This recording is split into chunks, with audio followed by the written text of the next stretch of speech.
There has never been a better time than now to come join the Bellisio Foods team. Bellisio has a new contract in place with plenty of awesome perks for their employees. From increased wages, access to the free health clinic, vacation after 6 months, and much more, Bellisio Foods is committed to putting their employees first. For more information or to apply, visit BellisioFoods.com/careers.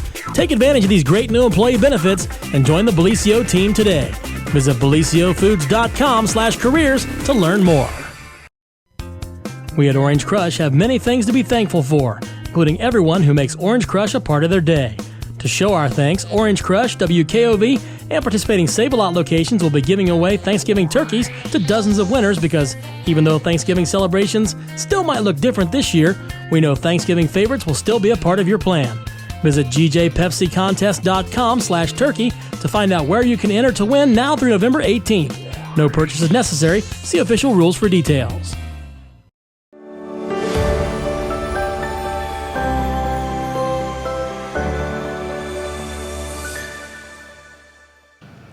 Well, good morning, everyone, and welcome to another edition of the morning show right here on Main Street TV. Of course, Jennifer here with a good friend, Pete Wilson, who I have banished to across the room because I have a cold, I think. You are so thoughtful. It is true. I don't want your old cold. I'm like, I love Pete. I don't want to breathe on him. I think I'm fine. Just to err on safety's side. We split up again. It's like the old days. It's like the old COVID days, It right? is. That's right. But yeah, don't forget that Pete Wilson's Morning News Update brought to you by Nia Henry, agent for Appalachia Realty. And if you are looking to buy or sell or have any real estate needs or want to list your house or ask her questions, give her a call, 740-418-4135, and she'll be working hard for you. All right, so did you survive the election, Pete Wilson? That was a long night for you. They're always long nights because, we start early anyway, trying to get the paper out and doing the regular stuff. And then the election, of course, can't start until the voting is over, and that's 7:30 p.m., and then you wait for them to come in, and then you do all the work associated. That's it is, right. but it's we look forward to that a couple times a year. But it's fun, too. It is also fun to see what the results are. You're doing something important, getting that information out to the people as quickly as you can. So we were glad to do that.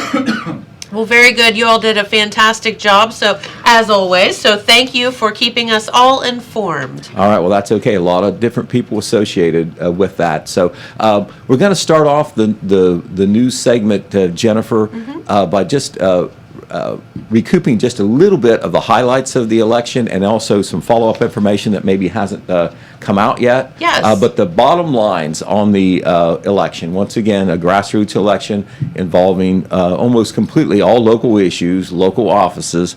We elected in contests school board members in the Jackson, Wellston, and Vinton County School District. No competition in the Oak Hill School District. We also elected in a contested race at-large councilman in the city of Jackson. We'll go over those names real quickly. In Jackson, in the Jackson City School District, the new school board members are Kim Harless. She is back for another 4-year term, and a new member, but not a new face, of course, is Robert Bobkite. Administrator and teacher and coach, athletic director, many years in the Jackson City School District. He will be the second member, and he actually nudged out another retired educator, Alice Smith, who had been on the board for many years. Well, something had to give there. Somebody had to win. There's only 2 seats there, and that's how it turned out. In the Wellston City School District, we had some changes there as well. Terry Gill led the ticket. Roger Rader, who is a former school board member, came in second. And John Jackson, we really have to underscore John Jackson. He was able to win as a write-in candidate. Yeah, that's crazy. And he actually nudged out Jennifer Ousley Pittman, works down at the Veterans Office here in Jackson. Okay. She had been elected 4 years ago, but she was not elected this time around. And so, it seems like it's always a little bit of this way, a little bit that way. You retain some of the incumbents, but you make some changes, too, along the way. And it was a mixed bag for both the Jackson and Wellston school districts. But Terry Gill will remain a school board member. Roger Rader is returning as a school board member. He's done that before. And as I said, John Jackson in as a write-in candidate. Jennifer Ousley Pittman will finish out her current term through the end of this year. 3 members to be elected in the Wellston City Board of Education. And Does on the that right, take off like the first of the year? it's Is right that- at the first of the Okay, year. We were talking about that I yesterday. think James and I. officially they have to have a meeting within the first 15 days of January is the way it Okay. works, and then they get Didn't know when sworn that in happened. then. So I'm not sure whether technically they're board members on January 1st or whenever they have that first meeting, which is going to be within the first 2 weeks Sure. of the month. Okay. But anyway, they are based on the calendar year, those terms. And in the Vinton County Local School District, where there was a lot of debate and commentary and controversy about masks as far as people visiting school board meetings and talking about it, including some of the candidates for school board. So a lot of people watched that, and once again, it was a mixed bag. Incumbent Cindy Strasbaugh was re-elected to another 4-year term, and she led the ticket by quite a bit, as a matter of fact. But there are 2 new school board members coming in, Scarlett Newton and Laura Martin. They finished 2nd and 3rd. Okay. And Scott Phelps, who was also running, once again, it was pretty close, but he was the odd man out, the 4th candidate of 4 running for 3 seats, and he will not be on the school board. But all those candidates outside of Strasbaugh, they were new, they were challengers. They questioned some of the school board's policies on masking, and Gotcha. also questioned the overall approach of the federal and the state government on restrictions because of COVID. They felt like they were too strict, and the school could have done things differently. So hard to tell how that turned out, because one incumbent was reelected and led the ticket, but 2 challengers got in as well. So That's we will see what interesting. happens. We will see what happens there. Also in the city of Jackson, the 3 at-large candidates, and once again, 2 incumbents and 1 new getting in. Leading the ticket was John Ondera. He had been on council before, but he was reelected this time in 2021 after sitting out for 2 years. He led the ticket, and the other 2 candidates who got in are incumbents. Brett Foster, who's been on council for quite some time, really as the 4th ward councilman more often, but he changed to at-large 2 years ago and reelected this time. And also Marva Colby got reelected as an at-large councilwoman. So those will be the 3 who will be there at the first of the year for the city of Jackson. Well, let me ask you this, Pete.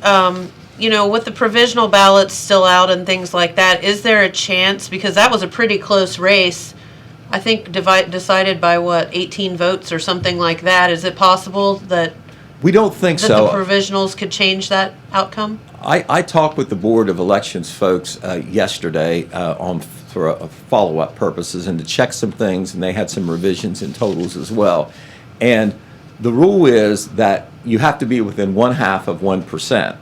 And so, it's a mathematical thing, and you have to be pretty close. And if there's lots of votes, if there's not very many votes, let's just say you get 8 votes and somebody gets 6 votes, that's 25% difference there. Yeah. So 1/2 of 1%, it's really a pretty small difference there. That triggers an automatic recount. That will happen. You can request a recount even if you're not as close as that, but you have to pay for it. All right. But are there, did they count the provisionals the night? No, they have not. Okay, I'm so gonna are there enough I'm going to get left into that in to- just a minute. There's okay. there's not very many, and in Jackson County, it should not make a difference, no matter how they come out on the provisionals. In Vinton County, there is a definite race Maybe. where that's going to make a Okay. difference. So we'll get to that in just a minute. But on the write-in candidates, I had said something, I think, on the air that was wrong the other time. This is one of the things I wanted to check, and who knows, maybe this has changed since the last time that I thought I knew what was going on. On the write-in candidates, of course, their name is not on the ballot, and we Right. had some write-in blanks on all our ballots in Jackson and Vinton counties. If you were a write-in candidate, your name was not on there, all right? However, if you ask the Board of Elections people or somebody at the polling place who is a write-in candidate, they will tell you that. They will not write it in for you, they will not spell it for you, but they will give you the name of a write-in candidate if you ask. Now, to me, Gotcha. that's a critical thing. Because, maybe you're yeah. not informed and you go to the polls, well, let's see, who is the write-in candidate? I might want to vote for him or her. I knew that person was running, but why aren't they on the ballot? Right. They will tell you that. Okay. So that gives the write-in candidate a much better chance. But, how many people, unless they really have a decision made that they're going to vote for a write-in candidate, are going to ask that? They'll probably look at the names that are there and make a decision. The more casual voter, and there's lots of casual voters out there. Sure. So anyway, those are some of the highlights from the election. We are going to have, we've got posted on our website and on our Facebook all the totals from both Jackson and Vinton counties for all the races, whether they're contested or uncontested. We had some revisions in some of the write-in numbers, and we made a couple corrections on some typing error, one typing error that I had made, my fault, where I left out a township. So it's on there now. So if you look that night, you might want to check, the revised totals. The write-in numbers have changed because they did some reconciliation work on Wednesday morning. Because in one case there was two write-in candidates in the same two races, and they needed to separate those out, and it did change the numbers just a little bit. It did not change any results as far as who won and who didn't win. So some other things we want to tell you from the election as far as turnout. We guessed that the turnout would be much lighter than it was for a presidential year, and it was. And, you roll your eyes a little bit if you think, democracy is working at its best. In Jackson County, 20.56% of the registered voters came out. There are 20,000 plus registered voters, and a little over 4,000 came out. And almost in every voting place, almost every precinct, there was some contested race where you're picking a councilman, you're picking a township trustee, you're voting on a levy, you're voting on an issue. I mean, there was almost in every precinct something where it made a difference if you would go vote. In Vinton County, they had 29% turnout, a little bit better. So that was the way that the turnout went. Now, you asked about the provisional ballots, Jennifer. In Jackson County, there are 42 provisional ballots, and there's never very many provisional ballots as far as percentage goes on a normal basis. It's one of the examples, if you ask what a provisional ballot is or how you are provisional, one of them would be that you are a registered voter, but you didn't change your voter registration in time. Correct. You would be ineligible to vote. They will let you vote provisional, though. Yeah. If you update your registration before you vote, if you think to do it. If you don't update your registration before you vote, you'll probably be invalidated as a vote. But their idea is not to exclude you. Their idea is to include you if they possibly can. Yep. But only 42 provisional ballots, and also they will also add in the uncounted absentee ballots, and the uncounted absentee ballots are essentially those that were mailed in and they didn't arrive in time for Election Day. True. Because you could mail in your absentee ballot as late as midnight Monday. Yes. And it's probably not going to arrive on Tuesday, correct? In a lot Correct. of cases. All right. So there's a total of 62 that were still outstanding. Now that doesn't mean that that 62 are going to mail in theirs on the last day. Because you can get an absentee form and not turn it in. You can decide, I don't want to vote after all. So you don't know how many there are going to be. You can go to the polling place and have requested a absentee but gone to the polling place instead. So you don't know how many there are. There's going to be the 42 provisional and some of the 62 absentees that were outstanding. In Vinton County, the number they have on the provisional ballots, they have 19 provisional ballots, and of course they did not have a number for me on how many absentee forms had not been turned in yet. So there'll be some of those too. So the number of provisional ballots in Vinton County even lighter. Now the provisional ballots in Jackson County and the late absentee ballots are going to be counted again on November the 15th. That's a week from this coming Monday. And when they count those ballots, they'll count everything again that they counted on Tuesday night. So it's they call what happened on Tuesday night an unofficial count. Okay. What they do on November 15th in Jackson County will be called the official count, and they'll count everything all over again, plus the provisionals, plus the late absentees, so the totals will not be the same. In Vinton County, they're going to do it on Wednesday, November the 17th, and we will see what happens. Now, in Vinton County, in the village of Hamden, there was 5 people running for Hamden Village Council, Jennifer. So for fourth place, Dale McManus and Charles Boyer each got 71 votes. There's 4 seats available. So one of them is going to win the 4th seat, and one of them isn't. And right now, it is a tie. So we'll see if any of those 19 provisional ballots or the recounting of the regular ballots or a late absentee ballot will make a difference there. I'm not sure with 71 votes that if there's just a 1 or 2 vote differential, that would be 0.5%. We'd have to get the calculator out. But if it is, there would be an automatic recount. Now, what happens if they stay tied? Do you know what happens if there's a tie? I do. I was actually just telling this to James yesterday. Okay, well, you tell the audience today then. They flip a coin. I mean, doesn't that seem like a crazy way to decide it? Literally flip a coin. You know, I guess I guess that's more practical than having another election just for 2 people. I mean, it is, and whatever. It's probably the most fair way to do it, I guess. Well, But and The most I saw fair this- way to do it would be like one guy gets to do it on like Monday, Wednesday, and Friday, and the other guy gets to do it on Tuesday, Thursday, no, Saturday, and I Sunday. say we do a real life Squid Game. Yeah. Whoever comes out on top wins. Whoever doesn't get shot. Okay. All right. joking Well, about that. anyway, that's what they do. That's really dark. That's what they do, Jennifer. But no. They But yeah, flip a no, coin. literally they flip a coin. Right. So an elections official flips a coin. Yep. And now here's another question. I saw this happen one time in Jackson County a long time ago. Okay, so the elections director or the elections board president, whatever, has the coin flipping it. Who gets to call it? All right. Who gets to call it? Does the elections official say, well, you're a head and you're a tail or whatever? One time, a long time ago in Jackson County, what I saw, and I'm sure that they made this up on their own, they had the 2 people who were tied pick a number between 1 and 10, and whoever was closest got to call the heads or the tails. Okay. I don't know whether that's the way it's supposed to be done or not, but that's how they decided. Interesting. That's how they decided who got to call heads and tails of those 2 candidates. Yeah, we But could play anyway, rock, paper, scissors. We could do all rock, kinds of paper, things. scissors, that's another way. That works for kids.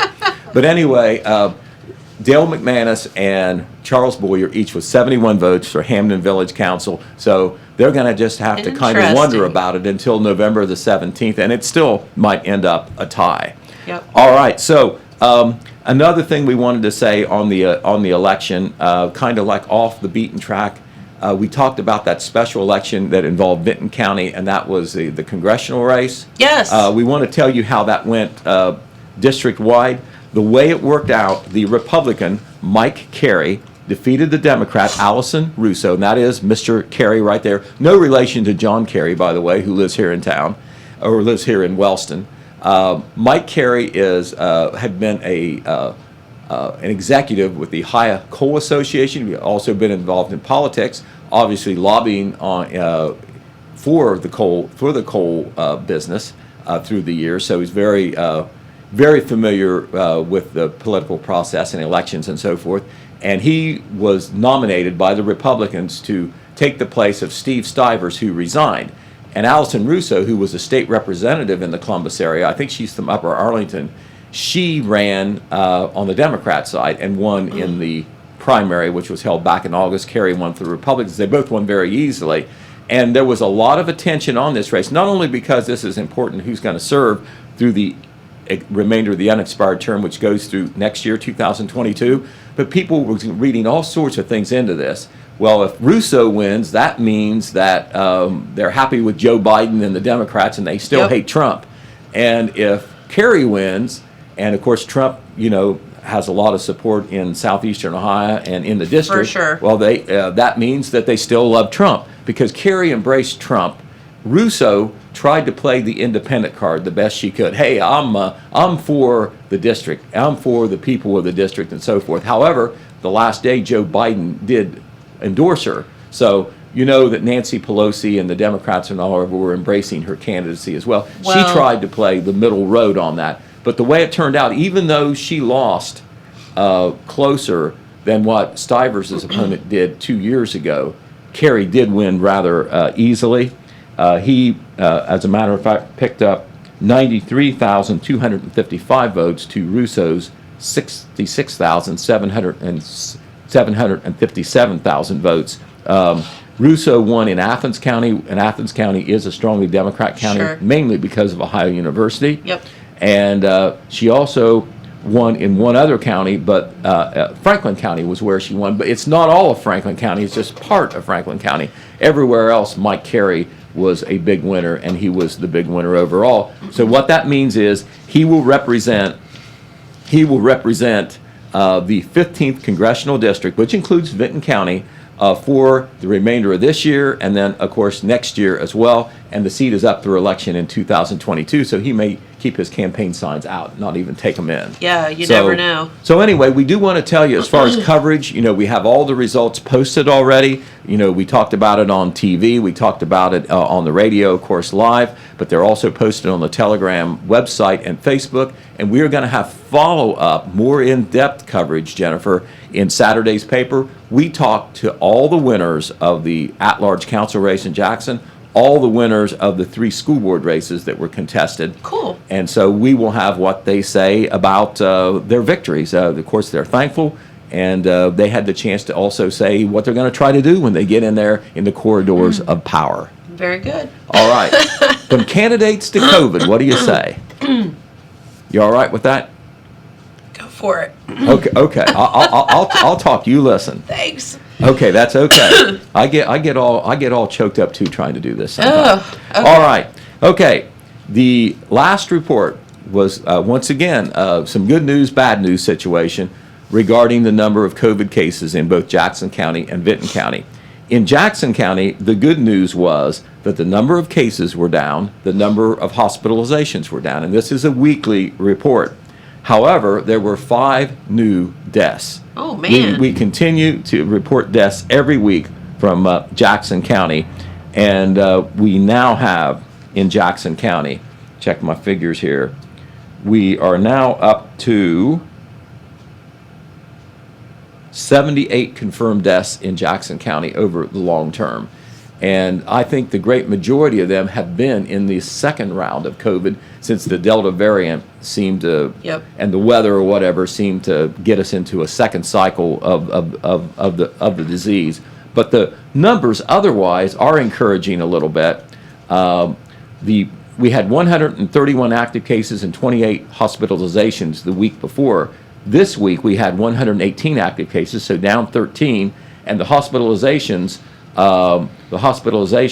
were down from 28 a week ago to 16 this past week. And so that's good. Those numbers are down. In Vinton County, the numbers are coming down as well. They had 1 new death to report. However, the number of active cases have declined there as well. They had 47 active cases a week ago. This week, when the report came out, it was 26, so down from 47 to 26. All right, the other big news on the COVID front is that the feds have approved a vaccination for children ages 5 to 11. This was kind of a big thing because this second round, a lot of kids were getting sick, or getting infected at least. And so now the vaccinations are available, 5 to 11, and last night, the Jackson County Health Department announced upcoming vaccination clinics, urging parents to have their children ages 5 to 11, if they think they should get the vaccination, and the health department is recommending it, to go to one of these clinics. They have scheduled one for this Saturday, Jennifer. That's the first one. It's going to be at the Nazarene Church here in Jackson, 251 Powell Drive. And the times for that will be 9 a.m. to 1 p.m. Once again, that is this Saturday at 251 Powell Drive, where they've had many other clinics to date as well.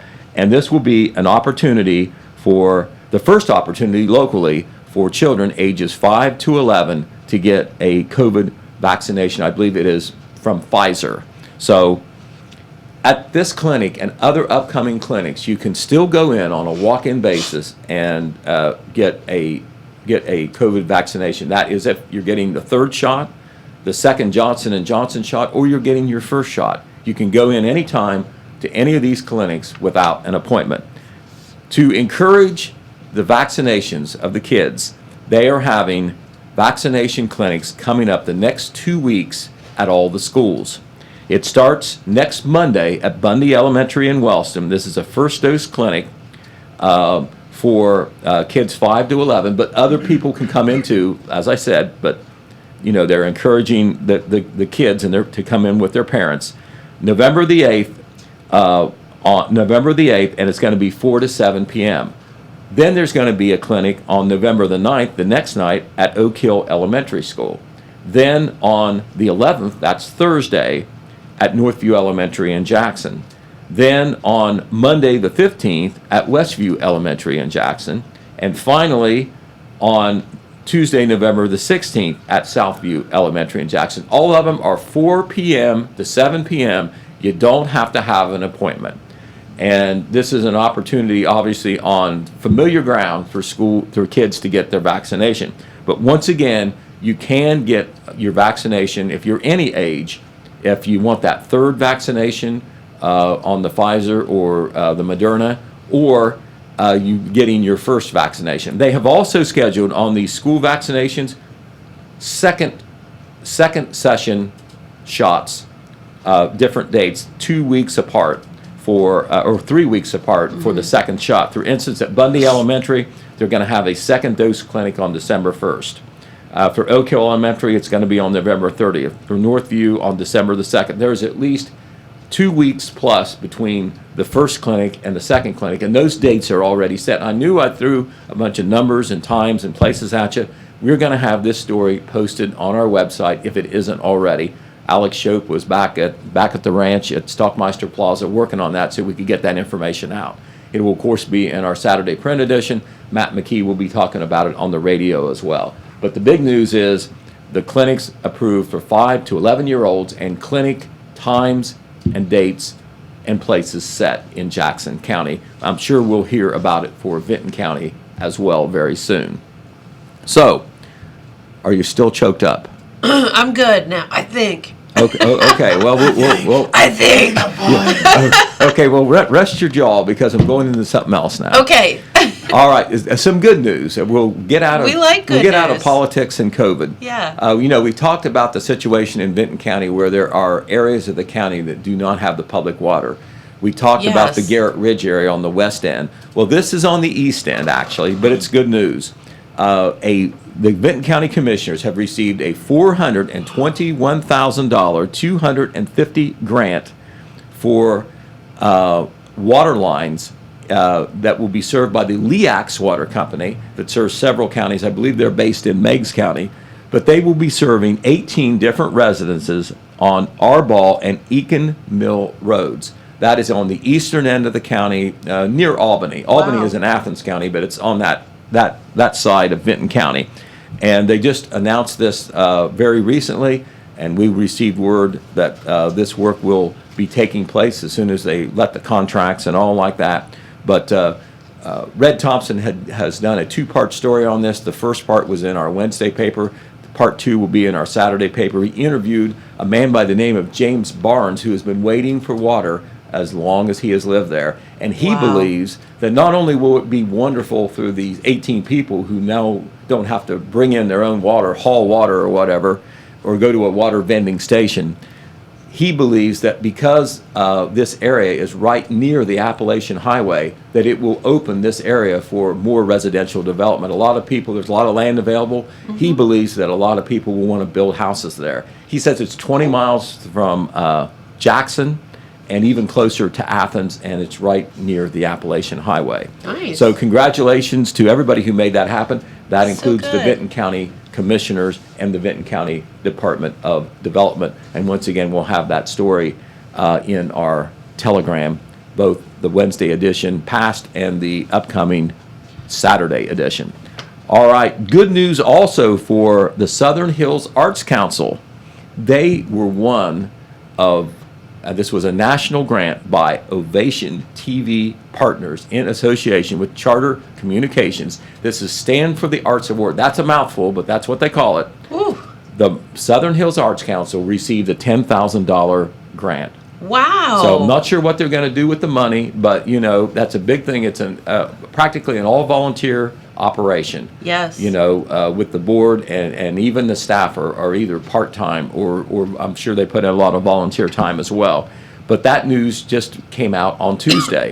So congratulations to everybody with the board that has anything to do with that. We're going to be announcing the news of that in our Saturday paper too, and we'll get that out on our other media platforms as well. But Jules Stewart is currently the Director of Operations. She was thrilled when she heard the news. Cora Willett, who has been on the board for a long time, happy about it too. We quoted both of them in that story that will be in Saturday's paper. Wonderful. They didn't say, or they didn't say, or haven't decided yet how they're going to use that $10,000. But you know, building the Marquee was such a big deal. I mean, you knew how long it took. Yes. They started with a pile of rubble there, and they built it into something beautiful. Well, you know, the second part of that you kind of take for granted. It takes money to run the thing. Correct. And keep it open, keep the doors open, get the programming open too. And you know, you can't afford a lot of staff because you know you want to put it into programming. So the balance is hard. So when you get something like this, $10,000, they're very happy. They told me that it wasn't really a grant that you applied for. It was just something that got awarded. So somebody out there saw some good work going on at the Southern Hills Arts Council. Yay. So $10,000 coming in to help the Marquee and the Southern Hills Arts Council. All right, a final tribute to Marvin Payne was done on Tuesday. That was the day of Marvin's funeral and his burial. And this is a photo of the hearse carrying Marvin Payne's body as it passed by his old haunts, the Kentucky Fried Chicken building. Now that building has been closed now for some time. It's for sale. The KFC unit in Jackson is at a new place just up East Main Street a while. But this is where a lot of people got to know Marvin Payne over the years. Yep. He built that business up. And he was a classic car guy. And a bunch of his old friends from the Appalachia Old Car Club rode their classic cars in that funeral procession as a final tribute to Marvin Payne. They were right behind the hearse. Love that. So that was on Tuesday afternoon. We'll have a couple photos. We've already posted them on Facebook, and we'll have them in Saturday's paper as well. And so when we posted that on Facebook, a lot of people just jumped on with comments on how much they thought of Marvin Payne. Not just people who knew him the best from business association or whatever, but a lot of customers and a lot of people who were his friends. Yep. From those organizations that he played such a key role in, two of them being the Jackson Lions Club and the Appalachia Old Car Club. All right, on Monday, speaking of restaurants, it was the grand opening for the Hothead Burritos. We told you that was coming, and they had a big ribbon cutting on Monday at 10 o'clock. This is the red ribbon being snipped. You have a bunch of Jackson Area Chamber of Commerce board members in that picture. Mayor Randy Evans is in the picture. The two owners, Ed Newsom and Jordan Thornsberry, are in the middle there. And I can tell you, I got to go to the soft opening on Sunday, sampled one of their bowls. It was great. And I can tell you since then, a lot of people heard about, of course, it was open and wanted to try a new place. They've had long lines there. The first couple days for sure. So the Hothead Burrito, if you haven't tried it yet or you don't know where it is in the McCarty Crossing shopping center, right out there, just across McCarty Lane from Walmart. Yep. At 1028 East Main Street. Hothead Burrito. All right. This Saturday, Jennifer, there's going to be a Veterans Day parade in Hamden. Okay. Right. Now, Veterans Day, of course, is November the 11th, which, let's see, I believe that's, Thursday, I think. Is that on a Thursday? Yes. No, it's Wednesday. Or is it Wednesday? Is it? It's Thursday. November 11th. It's a week from today, as a matter of fact. All right? But the Hamden Fire Department wanted to do a Veterans Day parade, and I think they thought they might get more participation and attention if they did it on a weekend. That's a good idea. They're doing it on Saturday. It's going to be this Saturday, as a matter of fact.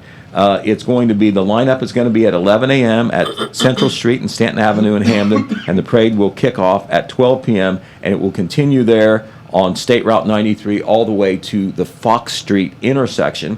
If you'd like to be part of the parade, all you have to do is contact the fire department. That number is 740-384-2651, and if they don't answer, because it's not a full-time fire department, they will get back to you. Leave a message. They want to get as many units as they can. I know that they've made an effort to invite some units there and make it a really nice parade to honor the veterans. And they have got a wonderful Grand Marshal, Jennifer. His name is Elwood Doles, and he is one of the few remaining World War II veterans. On the left there is Elwood when he enlisted. Looks like he was in the Navy to me. Yep. And on the right, that is Elwood holding up a T-shirt that he's almost 100 years old. He is, in fact, he just turned 95. Wow. He's got a little while to go, but he's 95, just 5 years away. That's He was in awesome. World War II, served for 2 years, the last 2 years, 1944 and 1945. And he will be the Grand Marshal of that parade near the head of the line. We had a feature on him in our Wednesday edition of the Telegram, and you know that World War II veterans, very few of them left, but Elwood Doles, one of them in Vinton County.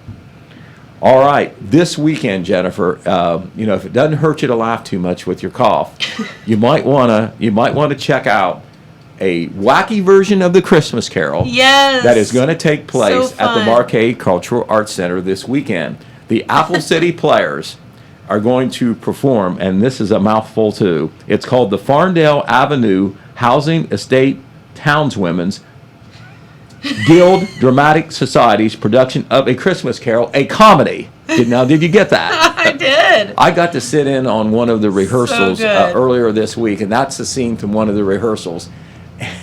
And let me tell you, most of the thespians that are in this have some experience, and they're very, very good. And they have a lot of fun with the Christmas Carol story. But it's not exactly the way Dickens wrote it. But it Not quite. but it's good. Some of the actresses that are in it: Bethany Sarah Penix, Laura Miller, Cynthia Stifler, Doug Sharp, and Allison Aldridge, and I believe all of them except Bethany are veterans of Apple City Players Productions. Yep. And I tell you what, I guarantee you will laugh out loud if you go to this production. And it's this weekend. You got 3 different opportunities: Friday evening and Saturday evening at 7 o'clock, and also Sunday afternoon at 2 o'clock. It costs $15, and you can get tickets online. I believe it's general admission. I don't think you pay for a seat. You pay for a specific seat. It's just Okay. general admission because it's a big theater, as you know. And I believe that you can walk up and get tickets that day for the same price. A lot of times at the That's Marquet, cool. costs you a little extra the same day. This does not, I am told. So once again, we'll call it A Christmas Carol, a comedy, the shortened version. But it is It's gonna funny. be funny. They've got some great costumes, Jennifer, and Jules Stewart and Matt Wilson are the directors of that play, and Yes. they have done a great job with it. And we certainly want to encourage the dramatic arts taking place at the Marquet. They've had trouble getting off the ground as far as crowds and getting people involved because, of course, you know what, COVID. The Rona. People working together on a play and then attending a play, issues both ways. But they'll be able to space some people out, and as we say, it's a big theater. And this is a small cast, and let me tell you, one of the amazing things is most of them are playing 4 or 5 parts. They have to change costumes all the time. They have boys playing girls and girls playing boys. It's pretty funny. But if you know the Christmas Carol story, and most people do, you'll see their takeoffs of some of these characters. It is definitely worth attending. All right, and once again, that's this weekend at the Marquet Cultural Arts Center in downtown Jackson. All right, Love it. also this weekend, we want to tell you, because it was on, it was off, it was back on, it was rescheduled. We're talking about the annual Vinton County Airport Bean Dinner. It was supposed to be last week. They were going to have it, then they decided to postpone it. Then they decided they were going to go through with it, and then they decided, no, we're going to put it off a week. There was an issue getting people involved because of sickness, I understand, and so they've decided to have it this Saturday. It's for sure. It's going to be at the airport, and it will take place starting at 11 a.m., and there's going to be a lot going on up there, and it's all to support the airport and get people to the airport. There's going to be airplane rides, a bounce house, a slide for the kiddies, costume contests, a 50-50 drawing, live bluegrass, country, and gospel music, not to that'll be mention fun. all the food. You've got to have the food, beans, hamburgers, hot dogs. They're going to do s'mores over the campfire, drinks, and much more available. Love that. And I think, you pay for the food. It's probably a donation basis, no cost mentioned here. but it sounds like a fun day, and it's does. for a good cause. That is at the airport. If you want to know more about that, of course, the airport located about 6 miles north of MacArthur off State Route 93 on Airport Road. I guess that's an easy name for that road. It is 740-596-2588. Once again, 740-596-5288 for more information. All right. Also, tomorrow you're going to be visited by Larry Zorns. I know it's one of your favorites because he's such a nice man. He comes in here and he's Tam O'Shanter and beret to publicize the indoor and outdoor trade fairs that they have. Well, he's also an old Marine, and they have this happens all over the country, and he makes sure that this happens locally. They have the Marine Corps birthday party. And the Marine Corps birthday happens to be on November 10th. It's the day before Veterans Day, so it's good timing. They're going to have that event this Wednesday on November the 10th at 5:30 p.m. at the DAV building here in Jackson. And they want attendees to RSVP no later than Monday, so that's why we're talking about it now, and that's why Larry's coming tomorrow to tell you even more about it. And so if you are a Marine or an ex-Marine, you definitely want to be part of this. You want to call and register, and you do that by calling the Jackson County Veterans Service Office, Arnold Tripp, of course, the Veterans Service Officer, 286-3004, 286-3004, or if you call after hours, Arnold's cell phone is 740-418-9234. He will answer. So either one of those calls, either one of those numbers should work to make reservations or for more information or to ask questions. Once again, Larry will be here tomorrow. That event at the Jackson DAV on Pearl Street on Wednesday evening, November the 10th. Okay, lastly, we want to tell you that today you're not seeing a lot of activity, or not as much activity as usual, around the Wellston City schools. That's because they took the kids took the day off. They're glad that there's parent-teacher conferences today. The teachers are working, and they hope that some parents show up to talk about their children, their students. But the kids are off today. I'm telling you about this today because a lot of people are affected. And if you are a parent and you want to have a conference, you do have to call ahead of time so the teacher can be there ready for you. They're going to be 12 p.m. to 7:15 p.m., but wherever your child goes to school, high school, middle school, intermediate school, Bundy Elementary, call that school and set up an appointment for sometime between 12 p.m. today and 7:15 p.m. this evening. So there we are, Very Jennifer. good. That's the news as I know it. Well, that's a lot of news, Pete. Right. Can you talk now? I need you to so. talk. A little bit. All right. No, that's really, really good. And so much as we get into the holiday season, as we start headed down that direction. Oh, there'll be a lot for sure. There's so much stuff going on, and we look forward to it. And that play this weekend is going to be a hoot. It's going to be so much fun. It is. They did one other Farndale earlier, Jennifer, and it was very funny as well. They tend to get some audience participation too. So you might want to sit in a corner if you don't want to be involved in that. If you don't want to get called out, they'll get you up there and you'll get involved. Some of it's a little impromptu maybe, but they will have a good time. They will give you your $15 worth. I guarantee you. I think I'm so impressed by their talent, and they have fun at rehearsals too. Yes. Yeah, we have a lot of talent here in our area, that's for sure. All right, let's see. We should probably do the weather, huh? If I can screech that out. There was frost on the pumpkin this morning. Man, I know, Jamie, we had to deliver some beer over to Athens yesterday, so he had driven home the delivery van and parked it outside of our house. He said, okay, I'm leaving this morning. I said, okay. He came back in, he was like, I'm not leaving yet, because it was super frosted. So yeah, if you have to park outside, you might want to leave yourself a minute or two. All right, but the good news is there is some sunshine in the forecast as you look on through the next several days through the weekend. Today highs around 49, tomorrow 51, Saturday 57, Sunday 60, and then it looks like it's going to get a little bit warmer next week. But if you look at those lows, that's where we get into the trouble the next few days. 27 overnight tonight, 28 overnight Friday night. So There will be some frost on the pumpkins, as Pete says, and also your windshield. So, but some sunshine, and we could all use some of that, couldn't we? No, that's right. We'll take that. Hey, it's November now, so don't complain too much. You know, it is, and we have just been blessed with a beautiful, beautiful fall. The leaves, we didn't have like one of those nasty storms that blew all the leaves off the trees, and we've been able to actually enjoy them. So, yeah, it's been a good thing.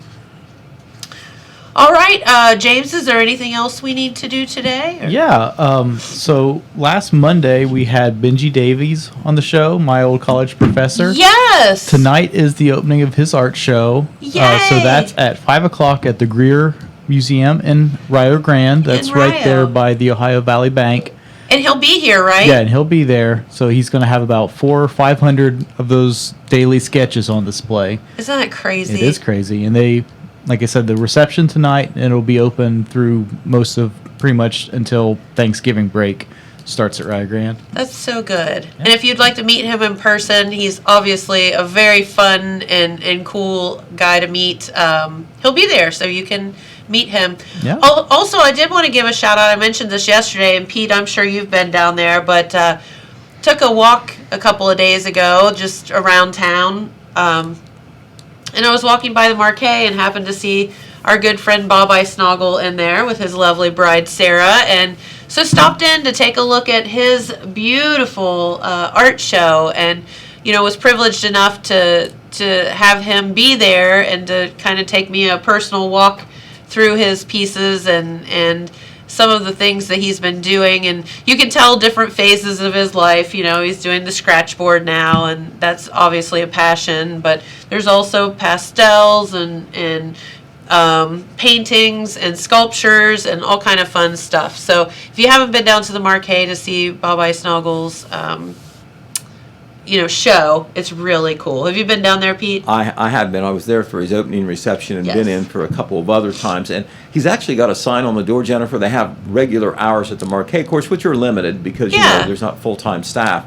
But if you go to the marquee and you happen to miss one of those times, or you just show up and you're looking in the window, he's got a sign on the window that says, hey, give him a call. Give me a call. He'll come and open it up for you if he can. That's right. So he's very proud of it, and justifiably so. He should be. 62 different pieces of art. Yes. And you talked about the variety. That's always the thing that blows me away. I mean, some people might be talented in one area, painting, sculpture, whatever, but he does several. The whole gamut. Right, he does. It's very good. And so that exhibit is continuing. I know that there's regular hours. I think they're in the afternoon. Yes, like noon to 5. Wednesday through Friday, right. So, you have the rest of this week for sure to get out there. And if you get to the play, you can check it out as you're walking through. You'll walk right through there. So That's maybe right. come a little bit early and take a long look at some of these great artwork there. And some of it is for sale as well. So you've got it. Right, you may get a Christmas gift out of that as well.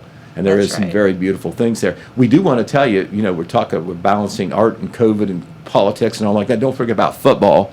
The Jackson Ironmen are playing in the playoffs this Friday. They are at home again. Woohoo, at home. Alumni Stadium. And they're going to have a lot of students there because of through the Jackson Sideliners Club and the efforts of Coach Hall. Some people stepped up and bought tickets for 200 students to attend. Remember, we talked about the downside of how the tickets are being sold this year. They're being sold online, and they're expensive. They're $10, and that's included. There's no student discount or anything. And so you have to buy them online. Right, they wanted students there, and so they're helping 200 students to be able to go. All the students have to do, and this turns into another positive thing. The student, to get that free ticket bought for them, just needs to bring in a couple of cans of food, and that's going to help the food pantry and some of these other organizations, that do food drives locally. And I think that's wonderful. And if you are wanting to go to that playoff game this Friday here in Jackson, ohsaa.org. So the Ohio High School Athletic Association, ohsaa.org.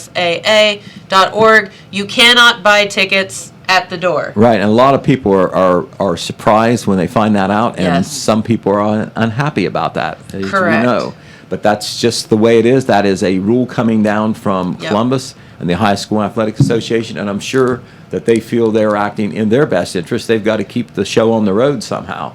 So that's how it's being done. That's how it's being done this year. But that game, Jennifer, is Friday night, 7 p.m. at Alumni Stadium. Jackson defeated Columbus South 37-0 in the first round. Now they're taking on a City League team that is supposedly better than South, called Columbus Eastmore. That's where Archie Griffin played about the time that I was in high school. And so, they've got a football pedigree that school does. I think they've lost a couple games this year, but they, play in that tough City League. They play some tough non-league games as well. So this will be a tougher assignment for the Jackson Ironmen. But 7 p.m. at Alumni Stadium. We, of course, have it on the radio. We come on the air about 6:40, no later than 6:40, because we do a little bit of pregame. But part of the pregame, and Andy Hall does such a good job with this, Dan Morrow interviews him every week, and they talk about the last game and even more about the upcoming game. So you really have the table getting set by Coach Hall. He talks about the opponent, talks about the situation locally too, the players, and if there's going to be any changes in the lineup and that sort of thing. And so it's very informational. And then kickoff will be at 7 p.m. And right now the Jackson football team is the only fall sports team still left here in Jackson and Vinton counties after last weekend, when some of the other athletes and teams were eliminated after going so far in tournament play. And on the winter sports side, I know that those athletes are already working behind the scenes getting ready for basketball season. Yep, you are exactly right. And James was talking about Rio Grande. On the sports side, I know that one of their big events of the year is the Bevo Francis Classic, which is an early season basketball tournament.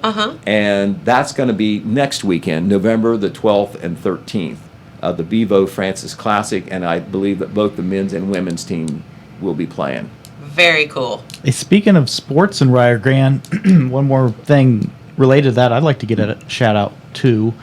We talked about the Rio Grande having a rugby team a couple weeks ago. Well, this week they are hosting the Champions Cup. So this is a 4-team tournament that is hosted by Rio Grande, and that's this weekend. So at 1 o'clock on the 6th, that's Saturday, Rio Grande plays Slippery Rock, and Robert Morris plays Franciscan at 3 o'clock. And then on Sunday, the winner of those two games will play each other for the championship. Nice. Yeah. Right, I always remember Sounds that fun. name, Slippery Rock. Slippery Rock, It's how Pennsylvania, hilarious. and I've always wanted, if I'm ever driving through there, I want to see the Slippery Rock. Yeah, where's the rock? How do you get a name like that? That is a fair But question. I tell you what, you remember it, don't you? You definitely can't forget Slippery Rock, that's for sure. All right, so anything else, James? Are we good? I think we're good, guys. All right. Well, since I can't talk very well and Pete's busy, we'll just head on out for the day. We appreciate you all so much for tuning in, and we'll be back here tomorrow with one of the Larrys, and we always look forward to that. So have a great day, everyone. Enjoy some sunshine, and we'll be back here tomorrow, hopefully with a better voice. So have a great day. Thanks for watching.